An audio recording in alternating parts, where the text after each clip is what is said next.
हमला हुआ है और ये 31 दिसंबर की रात को ये हमला हुआ। शहजाद अकबर साहब को मैंने फ़ोन किया, मेरी उनसे बात हुई, उन्होंने मुझे बताया एक्चुअली वो अपने घर में नहीं है, पुलिस ने उनको रीलोकेट किया हुआ है और उनके घर से उनको हटाया हुआ है। कुछ फोरेंसिक वालों का काम चल रहा था, कुछ इन्वेस्टिगेशंस चल रही थी और इस बीच में उनके घर के ऊपर मुबैना तौर पे एक और अटैक हो गया। जब मेरी शहजाद अकबर साहब से बात हुई तो उन्होंने कहा जी पुलिस इसकी तहकीकात कर रही है और अब तक की जो मालूमात हैं घर के ऊपर अटैक किया गया है और ये पैगाम दिया गया है कि जो लोग पीछे आ रहे हैं, जो लोग ये करना चाह रहे हैं, उनकी जानिब से ये एक सख्त पैगाम है कि वो पीछे हटने वाले नहीं हैं। अब ये बहुत हैरान कुन है, एक हफ्ते में दूसरा अटैक, ये बरतानवी पुलिस के लिए भी बहुत बड़ा चैलेंज है और उनके लिए बड़ी शर्मिंदगी की बात है कि जो हमलावर हैं वो शायद पुलिस को भी खातर में नहीं ला रहे।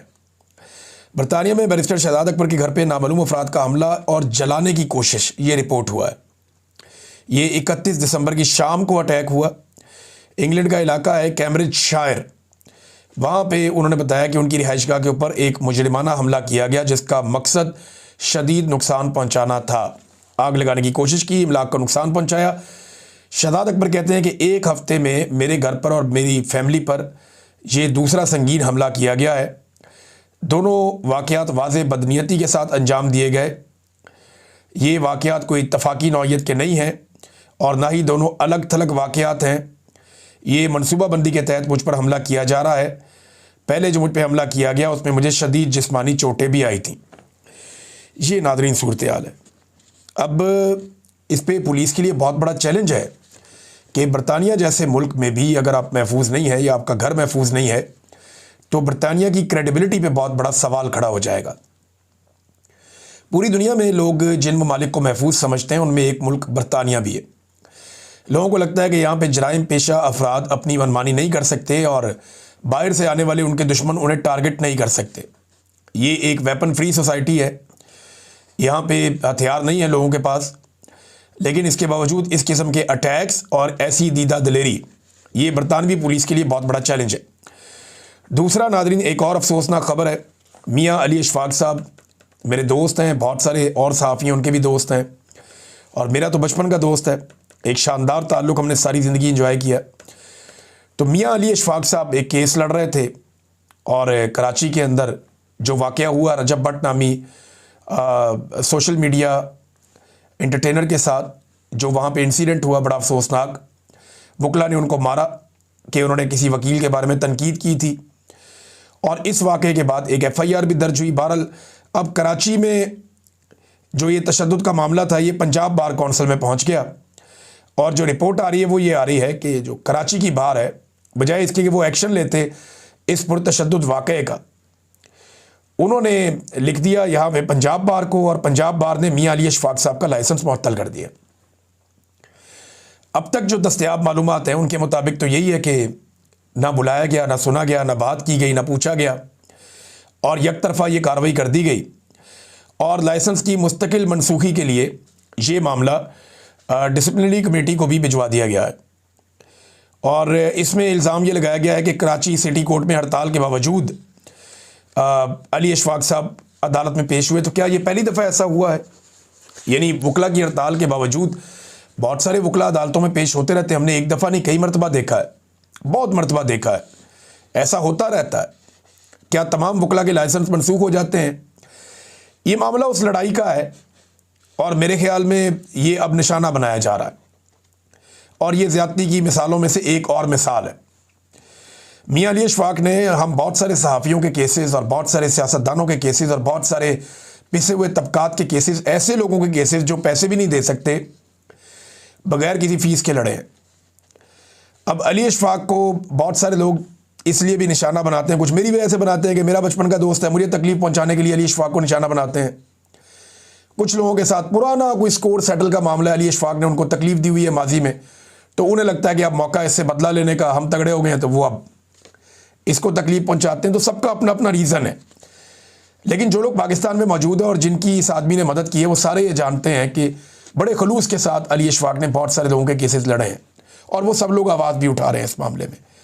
तो मुझे उम्मीद है कि वकला खड़े होंगे और वो इस ज़्यादती के ख़िलाफ़ बात करेंगे। राणा सनाउल्लाह साहब ने एक बहुत बड़ा स्टेटमेंट दे दिया। राणा सनाउल्लाह साहब ने यह दावा किया कि जो भी फौजी क़यादत के खिलाफ बातचीत हो रही है या प्रोपेगेंडा, वो इसको प्रोपेगेंडा कहते हैं, यहाँ पे हम तनकीद कहते हैं, तनकीद हो रही है गलत काम के ऊपर। तो अल्फाज का चुनाव अलग अलग है ना।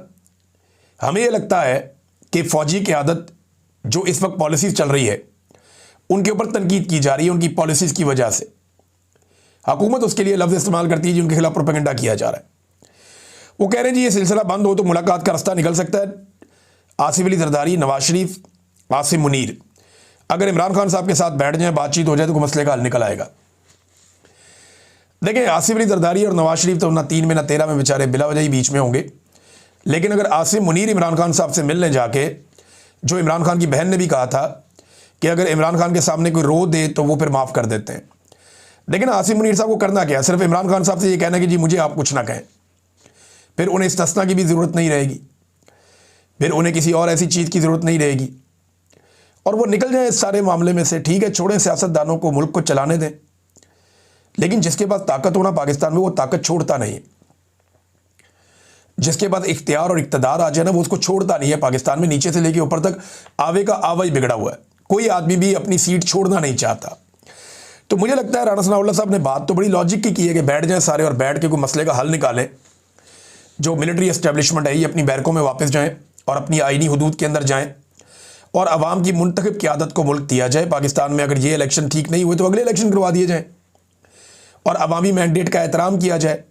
इदारों को उनकी स्पेस वापस दी जाए, पार्लिमान को, अदलिया को, मीडिया को, सबको उनकी स्पेस वापस मिले तो पाकिस्तान वापस ट्रैक पे भी आ सकता है। बात तो सुनने में बहुत अच्छी है लेकिन प्रैक्टिकली ये पॉसिबल नहीं लगता, क्योंकि इमरान खान साहब का खौफ इनको ये करने नहीं देगा। अब इस वक्त ये ऐसे स्टेटमेंट क्यों आ रहे हैं? जो मेरी दानिश में है वो मामला 8 फरवरी का है। 8 फरवरी को पाकिस्तान तहरीक इंसाफ ने कहा जी कि हम करेंगे एक पहिया जाम हड़ताल।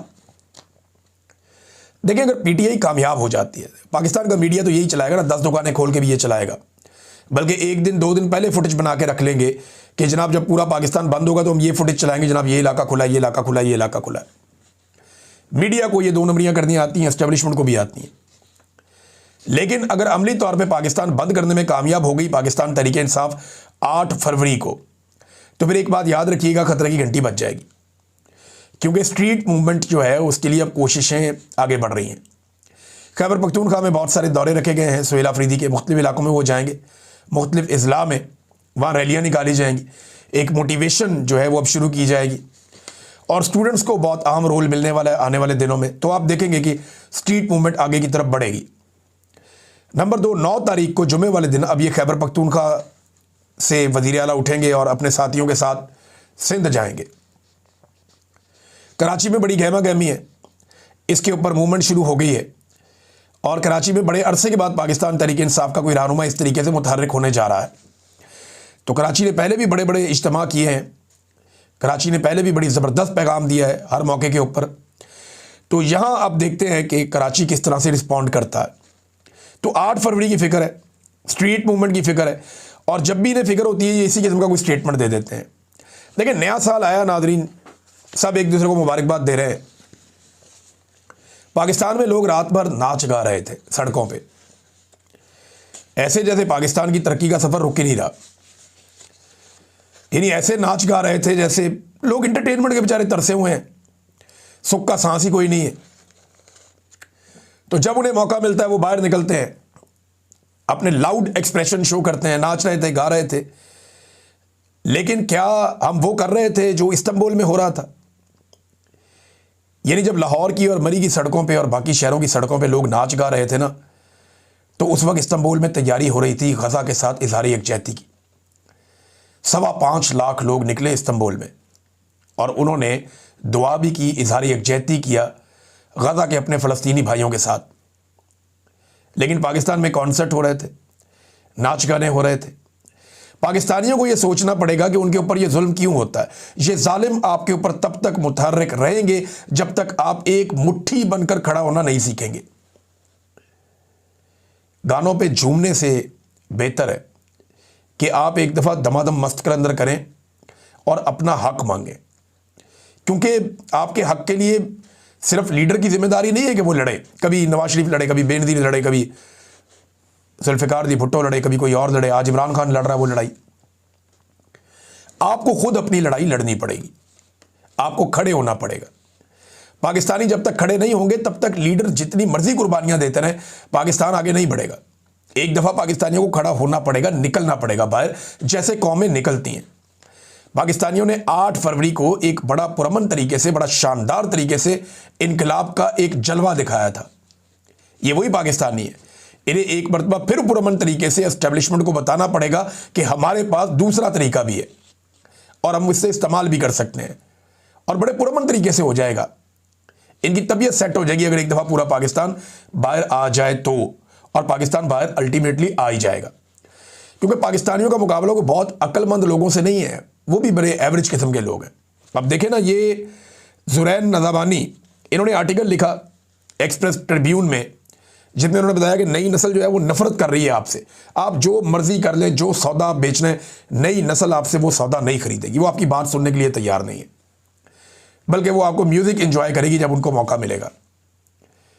वो बता रहे हैं कि नई नस्ल आपकी बातों में आने वाली नहीं हो। उसने बड़ा अच्छा आर्टिकल लिखा। इस आर्टिकल को बहुत थोड़े से लोगों ने पढ़ना था। कितने लोग हैं अंग्रेजी पढ़ने वाले? थोड़े से। हमें जब उर्दू अखबार और अंग्रेजी में चॉइस करनी होती है तो हम लोग, क्योंकि उर्दू मीडियम लोग हैं तो हम उर्दू अखबार पढ़ लेते हैं। अंग्रेजी पढ़ने वाले ही बहुत थोड़े से हैं पाकिस्तान में बाबू, बहुत थोड़े लोग हैं। और उनमें से भी ज़्यादातर आर्टिकल्स नहीं पढ़ते, खबरें वबरें देखते हैं, निकल जाते हैं। ये आर्टिकल्स की एक दौड़ के अंदर ये आर्टिकल कहीं गायब हो जाता। लेकिन आप देखें कमाल उस मिलिट्री एस्टेब्लिशमेंट के ऑफिसर का जिसने इसको डिलीट करवाया। जैसे ये आर्टिकल डिलीट हुआ, इसको लाखों लोगों ने पढ़ा, इसकी उर्दू में ट्रांसलेशन हुई और उसके बाद मिलियंस लोगों ने इसको पढ़ा। ये पूरे सोशल मीडिया पे हर तरफ दिखाई दे रहा था। नज़ामानी साहब को चाहिए कि वो जाकर शुक्रिया अदा करें उस ऑफिसर का ढूंढ के, जिसने उन्हें एक आर्टिकल में उतनी शोहरत दिला दी जितनी शोहरत एक लिखारी को सैकड़ों आर्टिकल लिखने में जाकर मिलती है। तो ये बड़ी कामयाबी है उनकी और उस ऑफिसर की। मुझे तो मिली भगत लगती है कि डिलीट करवाओ ताकि सारी दुनिया उसको एक दफ़ा पढ़ ले। नादरीन, लोग खड़े नहीं होते इसके बावजूद कि उनके साथ बहुत जुल्म हो रहा है। एक के बाद एक फसल में किसान को मार पड़ रही है, लेकिन किसान खड़ा नहीं हो रहा। इंडिया में किसान के साथ ज्यादती हुई, किसान कैसे बाहर निकला? यूरोप में किसान के साथ ज्यादती हुई, किसान कैसे बाहर निकला? पाकिस्तान में किसान कोई मूवमेंट बना नहीं पाते, क्योंकि जो किसान रहनुमा हैं उनका ताल्लुक मुख्तलिफ पॉलिटिकल पार्टी से होता है, और जिस पार्टी की हुकूमत आती है उनके किसान रहनुमा आगे आ जाते हैं और वो कंट्रोल कर लेते हैं पूरी की पूरी बरादरी को। तो किसानों को अपने हकीकी रहनुमा ढूंढने पड़ेंगे जो निकलें और निकल कर किसानों का हक मांगे। आलू का किसान भी डूब गया, धान का किसान भी डूब गया, गंदम का किसान भी डूब गया, गन्ने का किसान, चीनी की कीमत इतनी बढ़ गई, डबल से ऊपर हो गई, और गन्ने की कीमत पिछले साल वाली, बल्कि वो भी गन्ना सुखा सुखा के उन्होंने खरीदा, किसानों को रोल के रख दिया उन्होंने। अब आलू का जो किसान है वो भी डूब गया। 66 अरब का टोटल नुकसान हुआ ओकाड़ा, पाकपतन, साहिवाल, कसूर, विहाड़ी और खानेवाल के किसानों का। रेट ही नहीं मिल रहा। अब अगर ये कोल्ड स्टोरेज के अंदर रख देंगे अपने आलू और कोशिश करेंगे कि रमज़ान में निकाल कर बेचें, तो रमज़ान भी 1 महीने के बाद आ रहा है। तो 1 महीने के बाद जब रमज़ान आ रहा है तो फिर अगर वहाँ भी कीमत ना बढ़ी तो फिर क्या करेंगे? फिर स्टोरेज के पैसे कौन देगा? तो किसान एक अजीबोगरीब मखमसे का और एक कन्फ्यूजन का शिकार है, और हुकूमत इसके ऊपर कोई पॉलिसी नहीं दे रही। ये किसानों के साथ किया हमने। नादरीन, एक एक करके सारे इदारे जो है वो फारिग किए जा रहे हैं। अगली बारी ऐसा लगता है कि रेलवे की है, क्योंकि रेलवे के बारे में अब खबरें छपना शुरू हो गई। बहुत सारे इदारों को औने पौने बेचा गया, PIA को बिल्कुल ही औने पौने बेच दिया गया। सैकड़ों अरब की प्रॉपर्टी और PIA की जो इतनी भारी मलकियत है, उन सारी चीज़ों को 10 अरब में बेच दिया गया। और फ़ौज का एक ज़ेली इदारा, जो एक मालियाती इदारा है, जो काम शाम करता है, कारोबारी इदारा है फ़ौज का, उसने PIA को अपने कंट्रोल में ले लिया। शिपिंग कॉरपोरेशन भी गई, और अब रेलवे की बारी है, क्योंकि उसके नुकसानात बताए जा रहे हैं कि जनाब इतना खसारा है तो इतना खसारा है। जिस इदारे का ये खसारा बताना शुरू कर देना, समझो वो इदारा गया हाथ से। ये तो पक्की खबर है। और जो इनके कंट्रोल में है उसके अंदर दबा के करप्शन है। मिसाल के तौर पे एक छोटी सी करप्शन हुई है सिंध में, ये छोटी सी करप्शन है। सोलर एनर्जी का जो मंसूबा है उसमें सिर्फ और सिर्फ 27 अरब रुपए की करप्शन का इंकशाफ हुआ है। कि जो चीज़ जितने की थी उससे दुगनी तिगनी कीमत की ले ली उन्होंने। सिर्फ 27 अरब की करप्शन, छोटी सी करप्शन है। यानी जो काम ये करेंगे उसके अंदर अपना खांचा निकालते हैं। यानी दुनिया में ये होता है, पहले पाकिस्तान में होता था कि 10-20% खा लेते थे, बाकी लगा देते थे। अब ऐसा लगता है कि 10-20% शायद लगाते हैं, बाकी सारा ही खा जाते हैं। आवे का आवे ही बिगड़ा हुआ है और हर आदमी जेबें भर रहा है कि आखिरी बारी है, जो लुटना है लुट लो, लुट मार करके इस मुल्क से निकल जाओ, भाग जाओ। सब ने अपने ठिकाने बाहर बनाए हुए हैं। ये सिंध सोलर एनर्जी मंसूबे में सिर्फ और सिर्फ 27 अरब की करप्शन का इंकशाफ हो गया है। नादरीन, सरीना होटल के मामले पे मैंने कुछ कमेंट किए थे। उस वक्त मैं सारे मामले को जानता नहीं था। मुझे अफसोस हुआ था कि होटल बंद हो रहा है, लेकिन अब जो प्रॉपर खबर है वो मेरे पास मौजूद है। ये हुआ ये था कि सरीना होटल, खैबर पख्तूनख्वा के जो तर्जुमान है उन्होंने ये बताया हुकूमत के कि सरीना होटल 44 कनाल ज़मीन है। 1985 में 30 साल लीज़ पे दिया गया था। 2015 में इसकी लीज़ ख़त्म हो गई थी और माहाना 41,667 रुपये में फ़ी कमरा 850 रुपये महीने पे लीज़ पे दिया गया था। 50-50 हज़ार का एक कमरे का किराया, 850 रुपये महीना लीज़ पे दिया गया था। तो 2015 में लीज़ ख़त्म हो गई। वो दोबारा चाह रहे थे ओने पोने मिल जाए, लेकिन खैबर पख्तूनख्वा की हुकूमत ने कहा कि ओने पोने नहीं मिलेगा और अब वो ये कह रहे हैं कि हम ज़्यादा पैसा इससे लेंगे। यानी सालाना 4 करोड़ 80 लाख रुपए कम से कम यहाँ से बोली शुरू करेंगे वो। तो अब देखते हैं कि सरीना को किस कीमत के ऊपर ये देते हैं। और अच्छी बात यह है कि सरीना आबाद रहेगा। जो नए लोग आएंगे उसको नए तरीके से उसको चलाएंगे, बेहतर इंतज़ामिया वहाँ पे आएगी और खैबर पख्तूनख्वा की हुकूमत ने इसका यकीन दिलाया। नादरीन, एक सवाल पूछा तारड़ साहब ने, वज़ीर कानून आज़म नज़ीर तारड़ साहब ने। उन्होंने पूछा कि 26वीं और 27वीं आईडी तरमीम पर तनकीद करने वाले ये नहीं बताते कि तरामीम गलत क्यों है। चले एक चीज़ मैं आज बताता हूँ। मैं रोज़ाना एक चीज़ बता सकता हूँ, लेकिन सबसे पहले ये चीज़ बताता हूँ कि पाकिस्तान के जय्यद उलमा इकराम और मुफ्तियान इकराम के मुताबिक इस्तस्ना जो है, ताहयात इस्तस्ना या वैसे भी इस्तस्ना हो, तो ये कुरान पाक की नफ़ी करता है, कुरान पाक के ख़िलाफ़ है, शरीयत के ख़िलाफ़ है, इस्लाम के ख़िलाफ़ है। लिहाजा इस्तस्ना जायज़ नहीं है। ये क्या कह रहा है? कौन कह रहा है? इस्लाम कह रहा है और मुफ्तियान इकराम कह रहे हैं, उलमा इकराम कह रहे हैं और खुलकर कह रहे हैं। कुछ और खबरें हैं नाज़रीन नेक्स्ट वीलॉग में आपके साथ शेयर करूंगा। अब तक के लिए इतना ही। अपना ख्याल रखिएगा, अपने इस चैनल का भी। अल्लाह हाफ़िज़।